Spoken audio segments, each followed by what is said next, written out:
Chers amis, bonjour. Que la grâce et la paix de Dieu soient sur chacun d'entre vous. Nous allons commencer notre étude du jour et je vous invite à prier. Notre Père céleste, au nom de Jésus-Christ de Nazareth, nous nous présentons à toi ce matin. Nous te supplions de ta grâce et dans ta miséricorde. Que ton Saint-Esprit vienne à nous parler ce matin. Bénis tous les amis qui écoutent ces vidéos et qui se préparent pour ta venue en gloire. Répands ta grâce et tes bienfaits sur chacun de nous ce matin. Viens, Saint-Esprit, au nom de Jésus, accomplir cette parole que Jésus a dit dans le chapitre de Jean, chapitre 16. Que le Saint-Esprit prendra ce qui est à toi et qu'il l'annoncera. Que cette parole soit accomplie ce matin dans nos cœurs, au nom de Jésus. Amen. Que le nom de Dieu, le Père, le Fils et le Saint-Esprit soit exalté, soit glorifié, soit élevé. Et ce matin, viens nous parler une fois de plus, Seigneur. Alors nous allons commencer par le texte qui est affiché devant nous. Nous avons déjà parlé du plan de la rédemption révélé à Moïse, le plan du sanctuaire et la loi de Dieu. Le sanctuaire, Dieu a dit à Moïse que l'ange qui marchait devant Israël, un jour, viendrait dans ce monde et marchera devant le peuple de Dieu dans l'accomplissement des 3 étapes du sanctuaire, du parvis, du lieu saint et du lieu très saint. Ceci s'est accompli comme Dieu l'avait annoncé. Mais nous sommes en train de rentrer dans les détails et de comprendre davantage concernant le plan du salut. Parce que le plan du salut, nous savons, elle a été conçue avant la fondation du monde. Nous savons que le plan du salut, c'est un plan fait par Dieu dont personne n'avait la connaissance et qui a été révélé dans Jean chapitre 3, le verset 15. « Je mettrai inimitié entre toi et la femme, entre sa postérité et ta postérité. Celle-ci t'écrasera la tête et tu le blesseras au talon. » C'est pour la première fois que le plan avait été révélé. Donc, quand le plan du salut a été révélé, c'est à ce moment que on a su que Dieu avait préparé un plan. Mais je voudrais vous dire ce matin, chers amis, nous sommes dans le récit de la création. Alors il est dit, au commencement, Dieu créa les cieux et la terre. La terre était informe et vide, et il y avait des ténèbres sur la surface de l'abîme, et l'Esprit de Dieu se mouvait au-dessus des eaux. Dieu dit que la lumière soit, et la lumière fut. Dieu vit que la lumière était bonne, et Dieu sépara la lumière avec les ténèbres. Dieu appela la lumière jour, et il appela les ténèbres nuit. Ainsi il y eut un soir, il y eut un matin, ce fut le premier jour. Ces mots, ainsi il y eut un soir, il y eut un matin, ce fut le premier jour, nous le trouvons dans la Bible plusieurs fois mentionné dans ce récit que nous sommes en train de lire.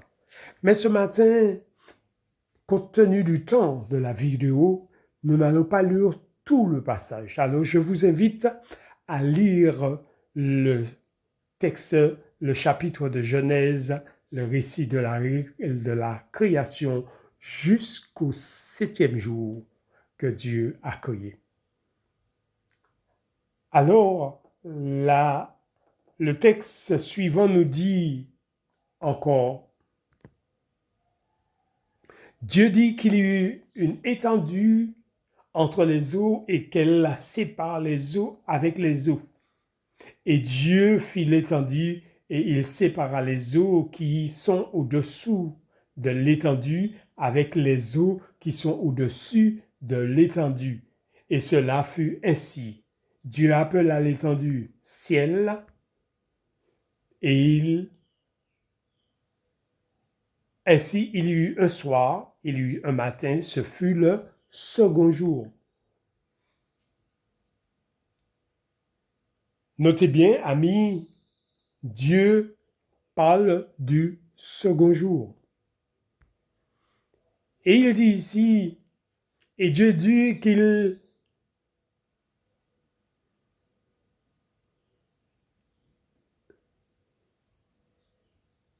les eaux qui sont au-dessus du ciel se rassemblent en un seul lieu et que le secte paraisse. Et cela fut ainsi. Dieu appela le secte terre et il appela la main des eaux mer. Dieu vit que tout cela était bon, puis Dieu dit que la terre produise de la verdure, de l'herbe portant de la semence, des arbres fruitiers donnant des fruits selon leur espèce, et ayant en eux leur semence sur la terre, et cela fut ainsi. La terre produit de la verdure et de l'herbe portant de la semence, selon son espèce, et des arbres donnant du fruit et ayant en eux leur semence selon leur espèce. Dieu vit que tout cela était bon. Ainsi il y eut un soir, il y eut un matin, ce fut le troisième jour.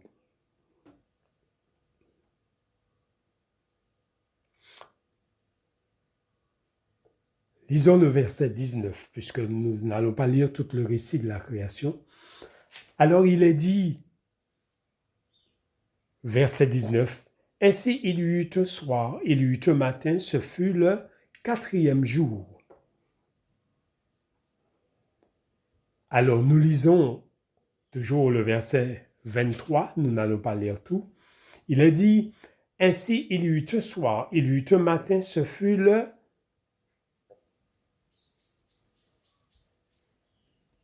cinquième jour. » Alors, nous lisons le verset 24 et suivant.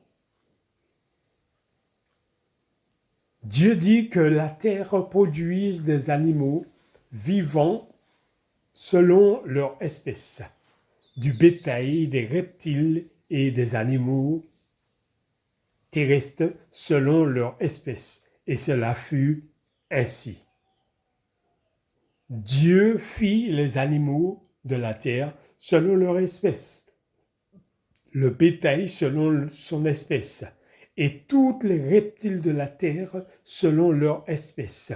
Dieu vit que cela était bon, puis Dieu dit, faisons l'homme à notre image, selon notre ressemblance, et qu'il domine sur les poissons de la mer, sur les oiseaux du ciel, sur les bétails et sur toute la terre, et sur toutes les reptiles qui rampent sur la terre. Notez bien ce qui est dit dans le verset 26. Faisons l'homme à notre image. À quel moment on utilise le mot notre? Et le nom notre image nous met en évidence le pluriel. Ce qui veut dire que Dieu, Père, Fils et Saint-Esprit, c'est dans ce contexte qu'il dit notre image. Donc il parle du Père, du Fils et du Saint-Esprit qui est le Dieu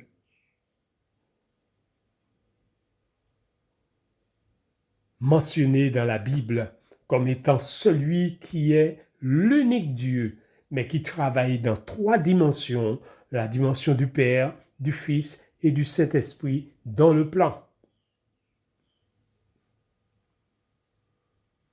Donc nous sommes au 6e jour, puisqu'il va dire, Dieu créa l'homme à son image, il créa à l'image de Dieu, il créa l'homme et la femme, Dieu les bénit. Et Dieu leur dit, soyez fécondes, multipliez et remplissez la terre et l'assujettissez. Et dominez sur les poissons de la mer, sur les oiseaux du ciel et sur tout animal qui se meut sur la terre. Et Dieu dit, voici, je vous donne toute herbe portant de la semence et qui est sur la surface de toute la terre, et tout arbre ayant en lui du fruit d'arbre et portant de la semence, ce sera votre nourriture. Et tout animal de la terre, et tout oiseau du ciel, et tout ce qui se meut sur la terre, ayant en soi un souffle de vie, je donne toute herbe verte pour nourriture. Et cela fut ainsi. Dieu vit que tout ce qu'il avait fait, et voici était très bon. Ainsi il y eut un soir, il y eut un matin, ce fut le 6e jour. Notez bien que nous sommes au 6e jour. Donc pendant 6 jours, Dieu a créé la terre et tout ce qu'elle renferme. Pendant 6 jours, Dieu a instruit les anges sur la création de la terre. Et le 7e jour,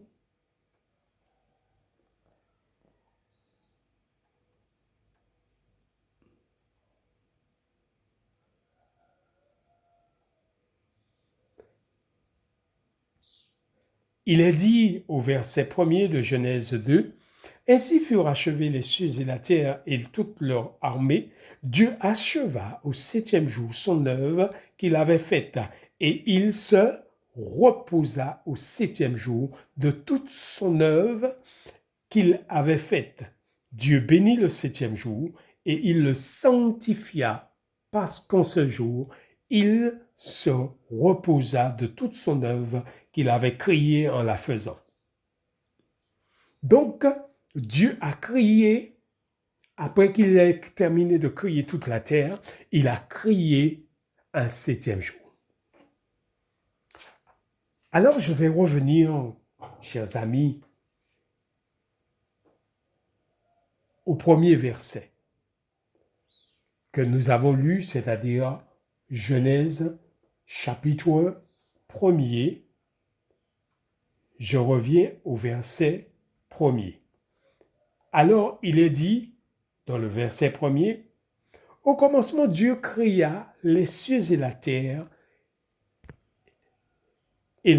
était informe et vide, et il y avait des ténèbres sur la surface de l'abîme, et l'Esprit de Dieu se mouvait au-dessus des eaux. » Notez bien que nous sommes en train de parler, amis, du plan de la rédemption, qui a été conçu avant la fondation du monde et qui a été mis en exécution quand Dieu a dit au serpent, « Je mettrai inimitié entre toi et la femme, entre sa postérité et ta postérité, celle-ci t'écrasera la tête et tu le blesseras au talon. » Alors nous lisons ce récit qui nous permet de comprendre que la terre était restée informe et vide.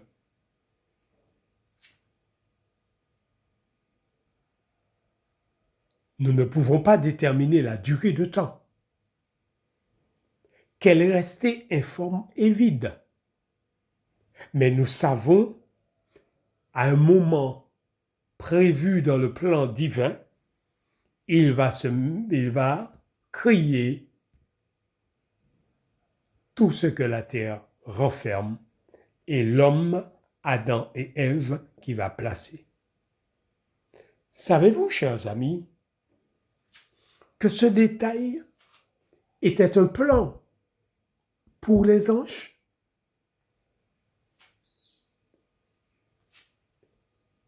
Vous pourrez comprendre ça si vous lisez dans le livre Patriarches et Prophètes à partir de la page 12. Ce chapitre, si vous lisez la fin de ce chapitre, vous allez voir que la terre qui était restée informe et vide, à un moment bien précis, Dieu l'a créée jusqu'avant que la guerre qui est mentionnée dans Apocalypse 12 éclate au ciel. C'était pour donner aux anges une leçon et leur faire comprendre que Jésus, dont Lucifer les poussait à la révolte, était le Créateur. Donc en leur présence, dans un séminaire de 7 jours, il a créé tout ce que la terre renferme. C'est pour cela, dans ce chapitre de Patriarches et Prophètes, on dit que les anges ont chanté ce jour-là sur un ton plus élevé.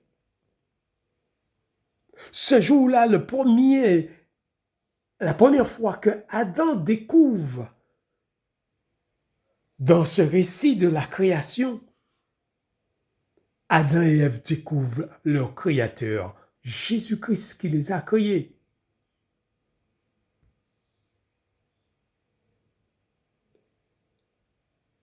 Notez bien, le 7e jour a été créé pour l'adoration. Eh bien, dans le ciel a commencé l'adoration.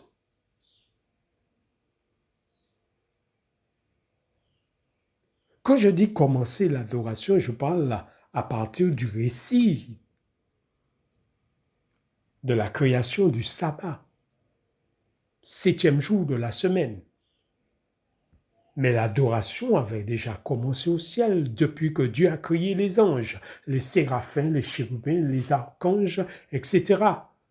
La création, l'adoration avait commencé au ciel. D'ailleurs, c'est ce qui a suscité la jalousie de Satan, puisque quand Dieu a créé l'homme, il n'a pas vu.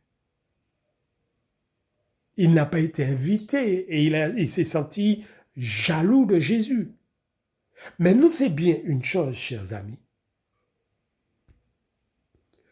Ce plan était pour les anges, afin que les anges découvrent leur Créateur.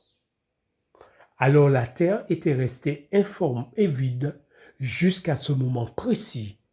Et les anges découvrent que celui qui a créé la terre et ce qu'elle renferme, c'est celui dont ils sont en train de préparer une guerre, une révolte contre lui. Et ils apprennent que c'est notre Créateur.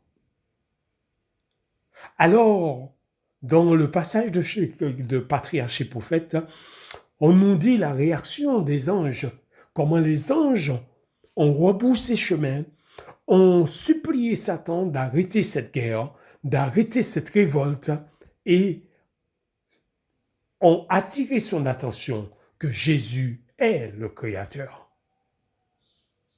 Donc c'était un plan pour résoudre le problème du ciel. C'était un plan pour résoudre ce problème qui existait parce que pendant longtemps, Dieu assistait à la cabale de Satan qui passait d'étape en étape, d'ange à ange pour préparer la guerre. Mais Dieu avait prévu dans son plan la terre informe et vide pour créer à un moment bien précis et donner une vérité, une leçon, une connaissance à tous les anges. Parce que les anges ont compris ce jour-là que Jésus est le Créateur, il est Dieu. C'est pour cela, amis, nous trouvons dans la Bible que Jésus nous dit « Tu n'as voulu ni sacrifice ni offrande, mais tu m'as formé un corps. » Quand les gens sont venus à l'existence, ils ont trouvé ce corps. Jésus était là. Le Père était là. et l'auréole de gloire qui enveloppe le trône était là. Alors si au ciel il y avait un plan pour les anges, ce n'est pas sur la terre qu'il n'y aurait pas un plan pour les hommes. Je vous invite à lire avec moi Matthieu chapitre 24. Dans le livre de Matthieu chapitre 24, ce qu'il est dit.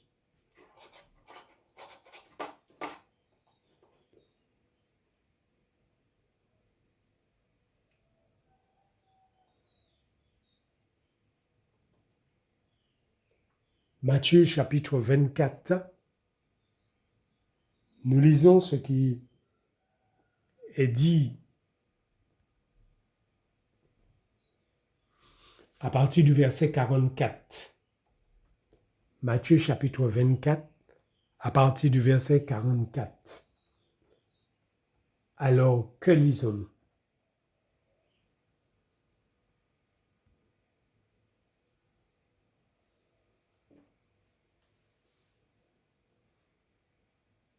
C'est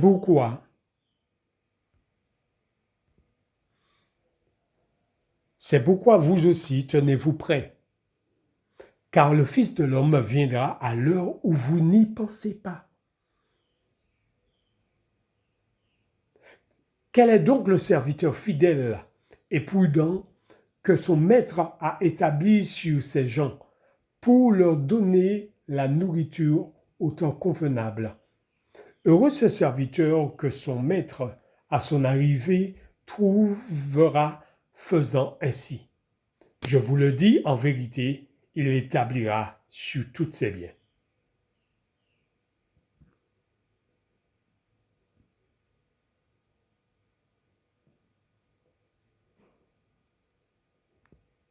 Notez bien ici ce qui nous est dit. Tenez-vous prêts car le Fils de l'homme viendra à l'heure que vous n'y pensez pas. Dieu est en train de dire d'être vigilant. Il révèle à ses enfants son plan, mais nous devons être vigilants. Verset 45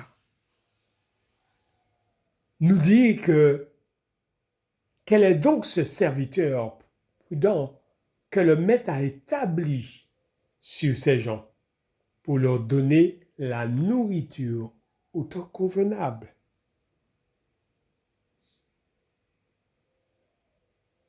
Et nous allons au verset qui suit, sachant que le maître de la maison, si on savait qu'à quelle heure viendrait le maître de la maison,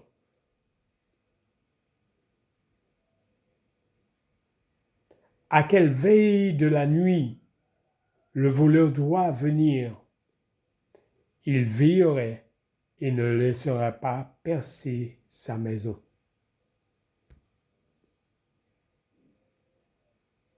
Verset 49. S'il se met à battre ses compagnons et s'il mange et boit avec les ivrognes, le maître de ce serviteur viendra le jour où il ne s'y attend pas et à l'heure qu'il ne connaît pas. Verset 51. Il le mettra en pièces et lui donnera sa part avec les hypocrites. C'est là qu'il y aura des pleurs et des grincements de dents.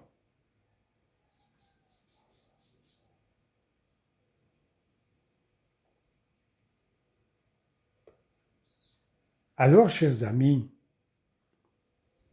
notez bien ce qui est dit ici, puisque Dieu a averti ses enfants qu'il y a un plan.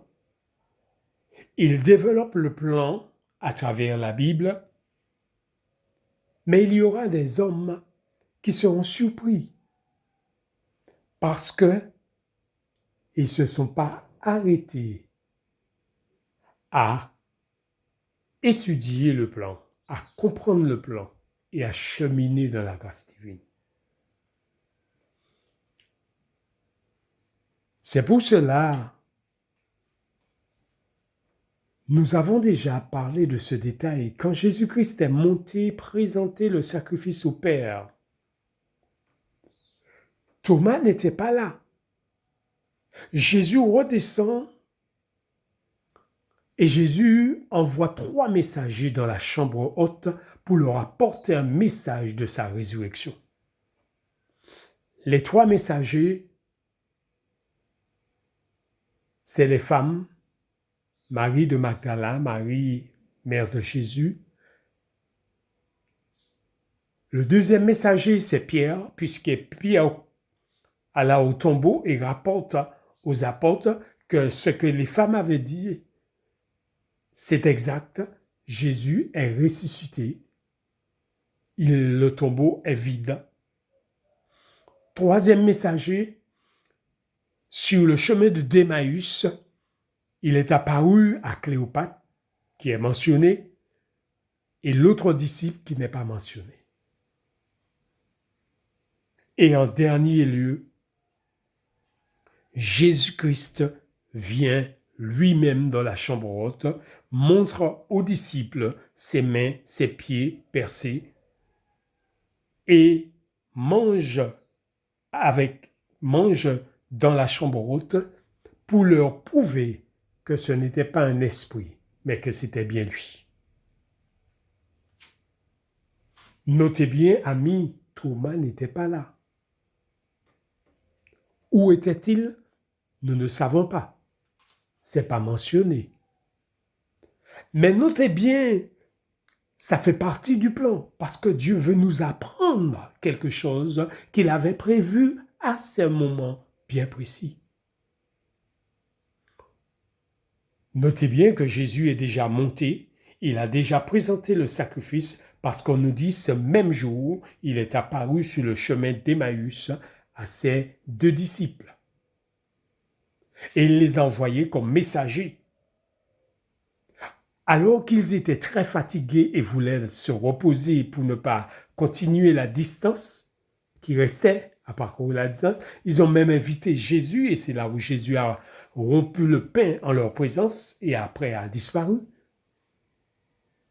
Ces 3 disciples n'avaient plus de fatigue quand ils ont su que c'était Jésus. Et ils ont refait le chemin en sens inverse, sans s'arrêter, pour aller apporter la nouvelle. Quand vous avez une bonne nouvelle à partager, l'énergie de votre âme est décuplée.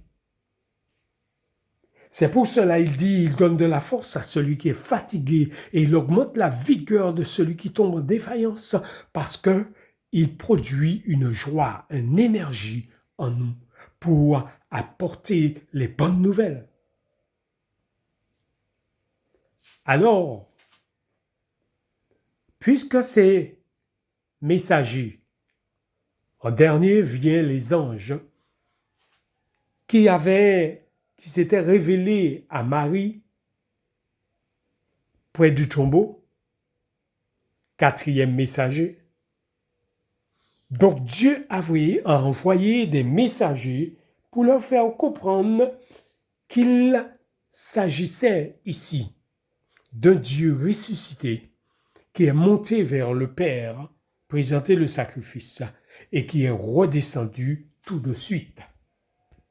Quand il est redescendu, selon le récit des Hébreux, le fonctionnement du sanctuaire, il a marché 40 jours avec les disciples.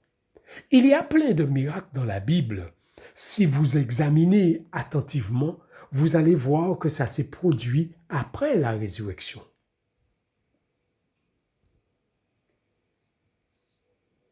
Vous savez que Jésus a fait beaucoup de miracles pendant les 40 jours.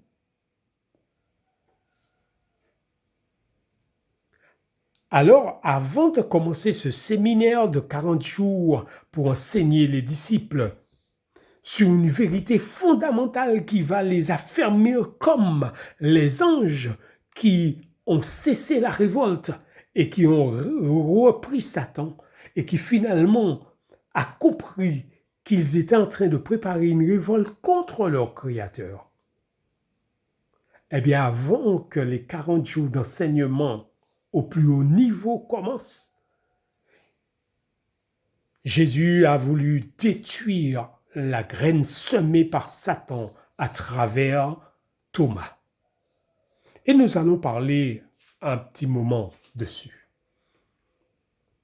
Thomas, qui n'était pas là, reçoit le message des messagers. Thomas met en doute le message des messagers et il met en doute le messager, parce que le messager, ce n'est pas les hommes et les femmes. C'est l'action du Saint-Esprit dans les hommes et les femmes. Alors Thomas dit, si je ne vois pas la marque des clous dans ses mains, la marque des clous dans ses pieds, le côté percé, je n'y croirai point. Jésus révèle à travers les écrits de Sir White que le doute de Thomas, il l'a détruit pour que ce doute ne germe pas parmi les disciples, de manière qu'ils doivent y avoir toujours des preuves pour croire au messager.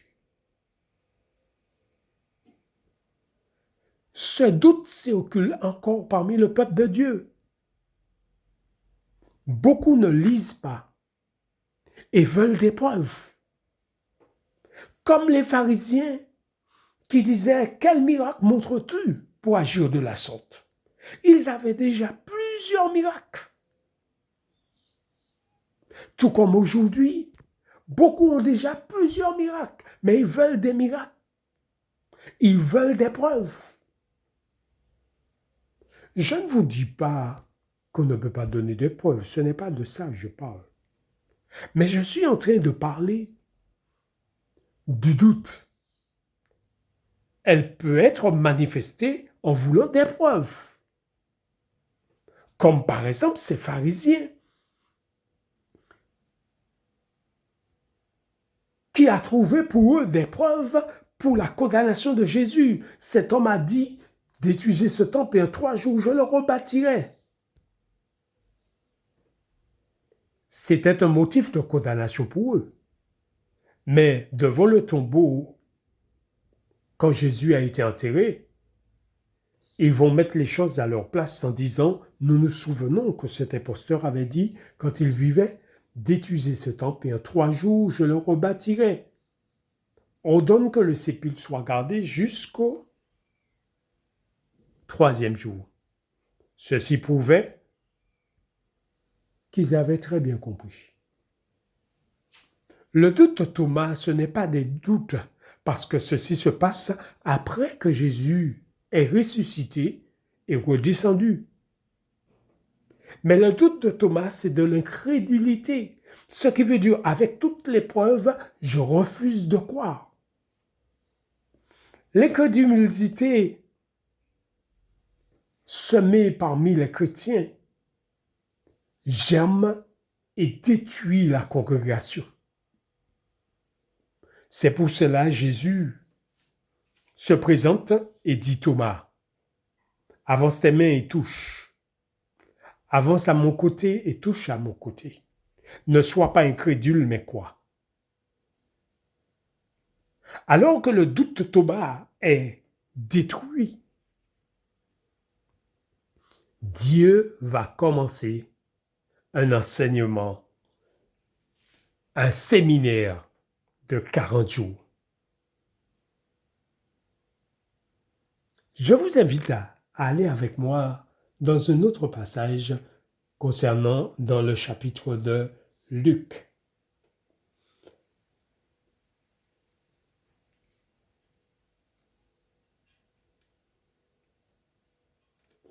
Dans le chapitre de Luc, nous irons dans un autre détail et je vais vous inviter à lire Luc chapitre 16 et nous lirons à partir du verset 19. Luc 16 à partir du verset 19. Je vous invite à prendre votre Bible et à suivre ce récit. Alors notez bien ce qui est dit à partir du verset 19.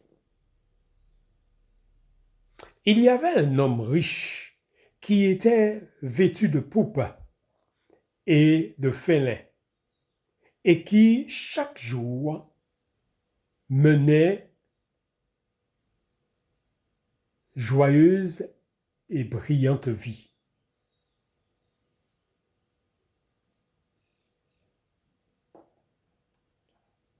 Un pauvre nommé Lazare était couché à sa porte, couvert d'ulcères, et désireux de se rassasier des miettes qui tombaient de la table du riche.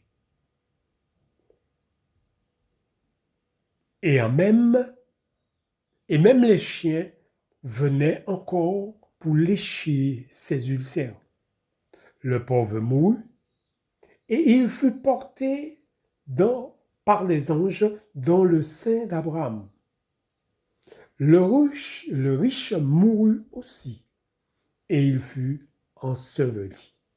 Donc, un est porté dans le sein d'Abraham, ce qui veut dire au ciel, en la présence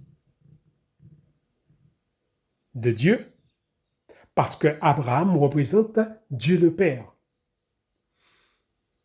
Et le riche fut enterré, donc il est dans le séjour des morts. S'il est dans le séjour des morts, alors que Abraham est déjà dans le sein, et le pauvre est déjà dans le sein d'Abraham, ceci montre la distance et la séparation entre les deux résurrections.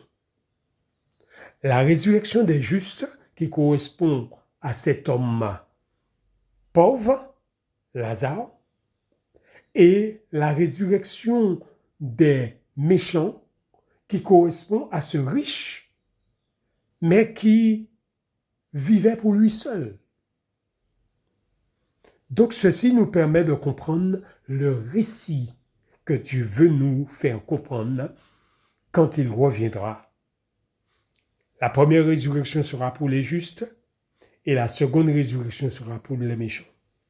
Étant dans le séjour des morts, il voit que Abraham est déjà dans le sein du Père. Et lui, il souffre.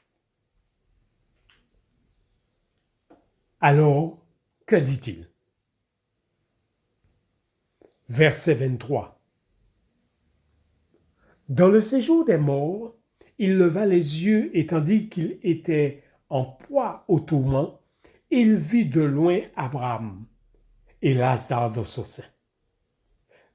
Il s'écria, Père Abraham, aie pitié de moi et envoie Lazare pour qu'il trempe le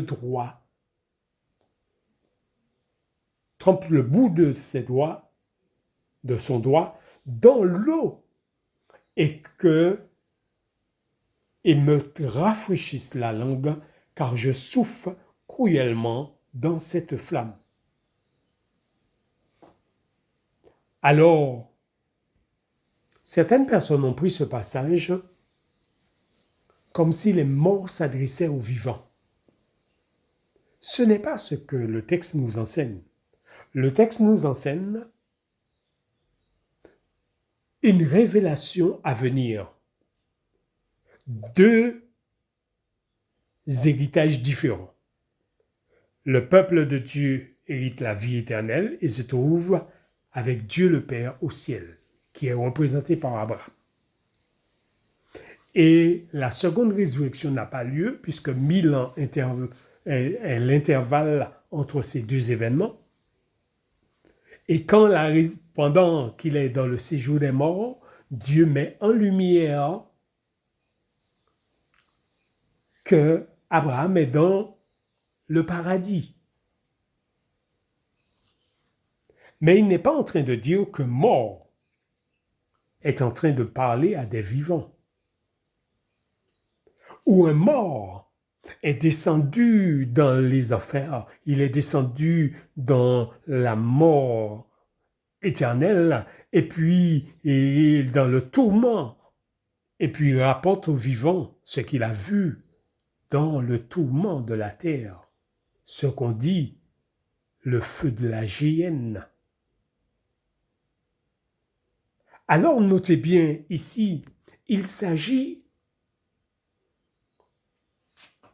d'une séparation entre celui qui sert Dieu et celui qui ne le sert pas.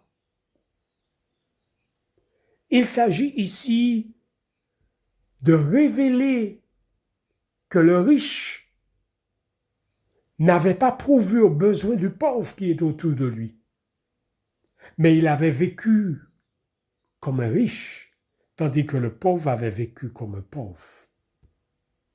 Mais la bénédiction du pauvre était à venir, et la bénédiction du riche était présente, mais il va perdre tout cela. Alors regardez la réponse qui est donnée au verset 25.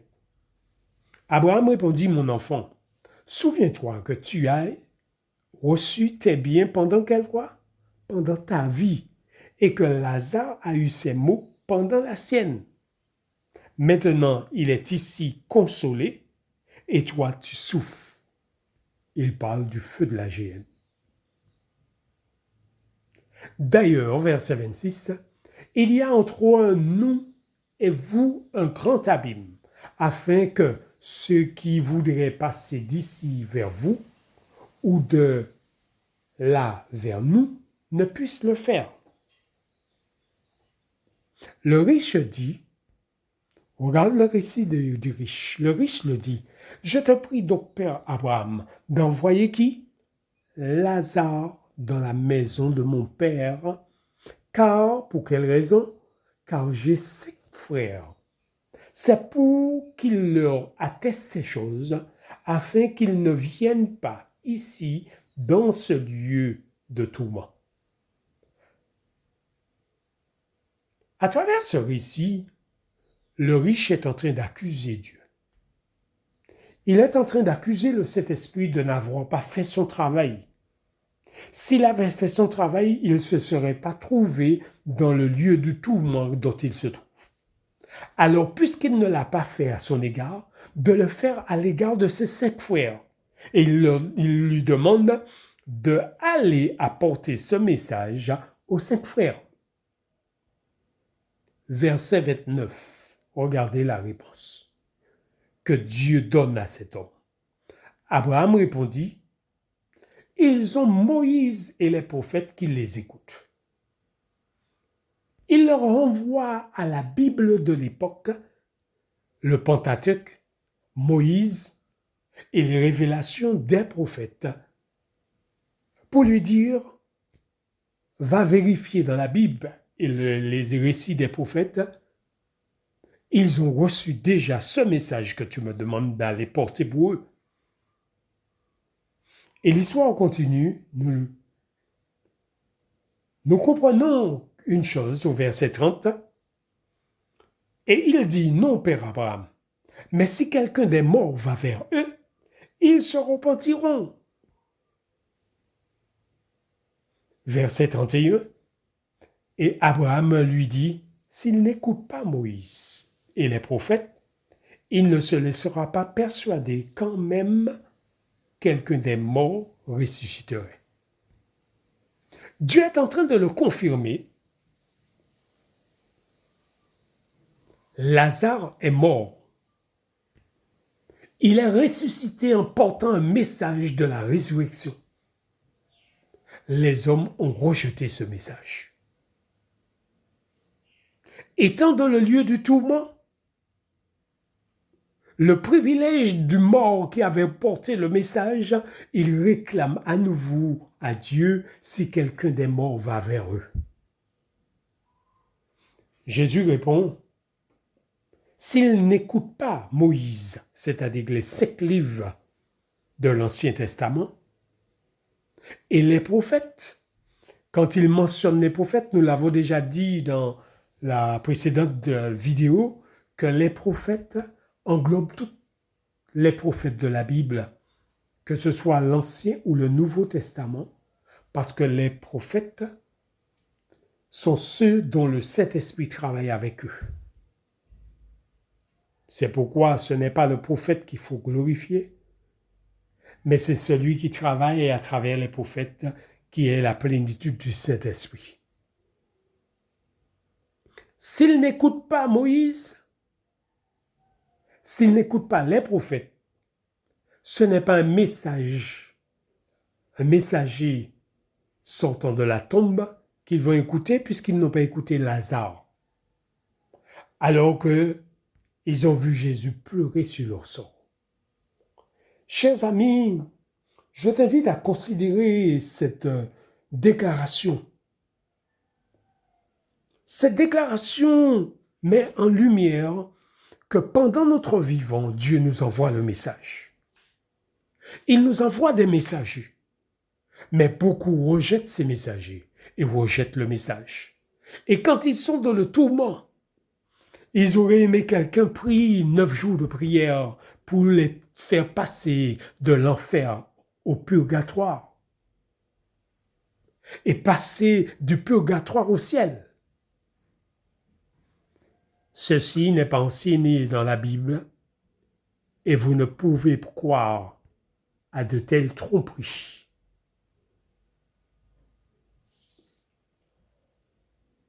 Ni non plus, d'après le récit que nous allons lire maintenant, je vous invite à lire avec moi dans le chapitre de Luc au chapitre 8.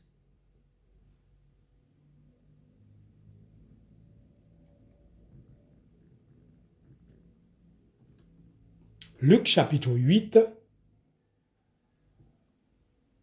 et nous allons lire le verset 19 à 21.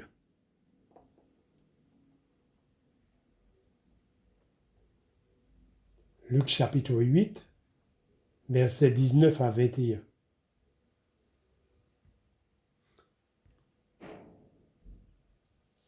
Verset 19 à 21, nous lisons. La mère et les frères de Jésus vinrent le trouver, mais ils ne purent l'aborder à cause de la foule. On lui dit, ta mère et tes frères sont dehors, et ils désirent te voir. Mais il répondit, Jésus répond, ma mère et mes frères, ce sont ceux qui écoutent ma parole, la parole de Dieu, et qui la met en pratique. Alors, qu'est-ce que Jésus est en train de dire? On lui dit que ta mère et tes frères sont dehors. Et il dit, ma mère et mes frères, les voici, ce sont ceux qui écoutent la parole et qui la mettent en pratique. Ceci nous permet de comprendre que Marie n'écoutait pas la parole de Dieu à ce moment précis. Et dans un autre passage de la Bible, il avait dit que Jésus-Christ était hors de sens. Donc si Jésus était hors de sens, à ce moment précis, alors que quiconque qui reconnaissait Jésus comme le Messie était traité comme quelqu'un qui va dans le sens de Jésus, et il était rejeté, chassé de la synagogue. Marie n'a pas voulu être chassée de la synagogue. Au verset 22, que lisons-nous? Un jour, Jésus monta dans une barque avec ses disciples et leur dit, passons à l'autre côté du lac, et ils partirent.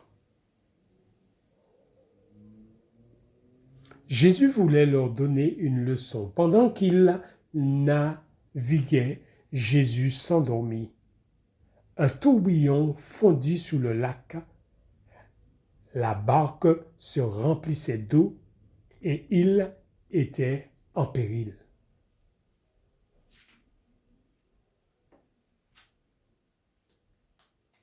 Notez bien, chers amis, au moment où Jésus partageait la connaissance avec tout le monde, tout comme Thomas n'était pas là dans la chambre haute, Marie n'était pas là. Mais Marie arrive après que la foule ait déjà barré toute l'entrée. Et Marie, à ce moment-là, en tant que mère, avec ses frères, avec ses autres enfants, ils veulent voir Jésus.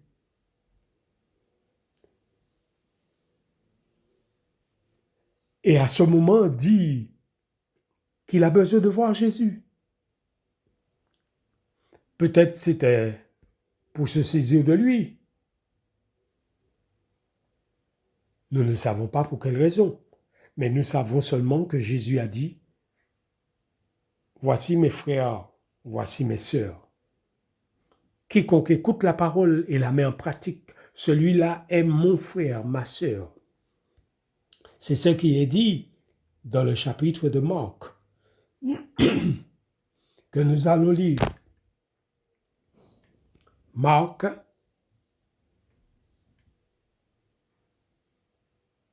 dans le livre de Marc, chapitre 3,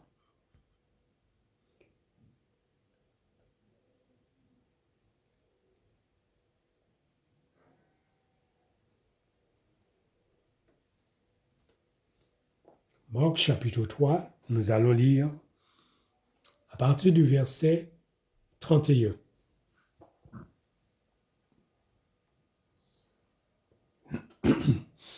À partir du verset 31 que lisons.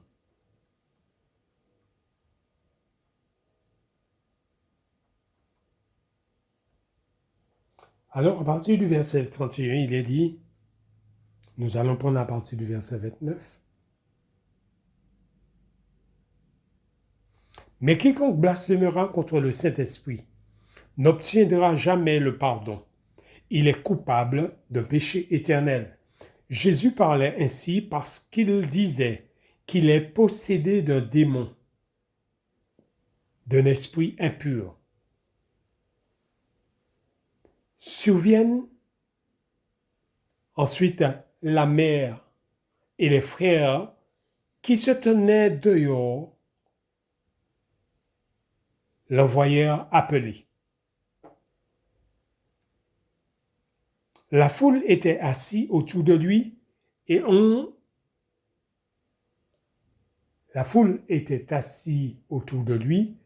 lui dit, « Voici ta mère et tes frères sont dehors et te demandent. » Et il répondit, « Qui sont ma mère et qui sont mes frères ?» Puis, jetant les regards sur ceux qui étaient assis tout autour de lui, « Voici, dit-il, ma mère et mes frères. Car quiconque fait la volonté de Dieu, celui-là est mon frère, ma sœur et ma mère. » À travers ces récits, nous comprenons que Marie s'était détournée de son fils depuis qu'elle avait dit « Il est hors de sens ». C'est pour cela le baptême de Jésus, Marie n'était pas présente. Quand Jésus a été baptisé, où le Saint-Esprit est descendu sur lui et que la voix de Dieu a dit « Celui-ci est mon fils », Marie n'était pas présente. Faites les recherches vous-même. Et puisque Marie n'était pas présente, elle avait loupé une étape très importante. Le jour où Jean-Baptiste a dit devant Pierre, devant Jacques et Jean, « Voici l'agneau de Dieu qui ôte le péché du monde. » Et qu'ils ont reconnu que Jean avait parlé de Jésus, ils ont suivi Jésus. Et quand Jésus les a vus qu'ils le suivaient, Jésus se retourna et leur dit, « Qui vous cherchez-vous » Et à ce moment, il dit, « Maître, où demeures-tu » Et Jésus leur dit, « Viens. » Et ils ont passé du temps avec Jésus. En passant de ce temps avec Jésus, après cela, ils iront rencontrer Marie. Et c'est après ça que les noces de Cana se sont manifestées. Ils ont raconté à Marie tout ce que Marie avait raté. Ils ont raconté à Marie que Jésus est celui dont le Père a envoyé pour le salut de l'humanité. Marie a revu un tour d'horizon dans sa tête quand elle était en grossesse où l'ange lui est apparu. Elle a pleuré sur son péché. Elle a reconnu qu'elle avait abandonné la source de la vie. C'est pour cela, dans le miracle du vin, il va dire à Jésus, il va dire aux hommes du moins, puisqu'il manquait du vin, faites tout ce qu'il vous dira. Et ce n'est qu'à partir de là, Marie a redémarré à suivre Jésus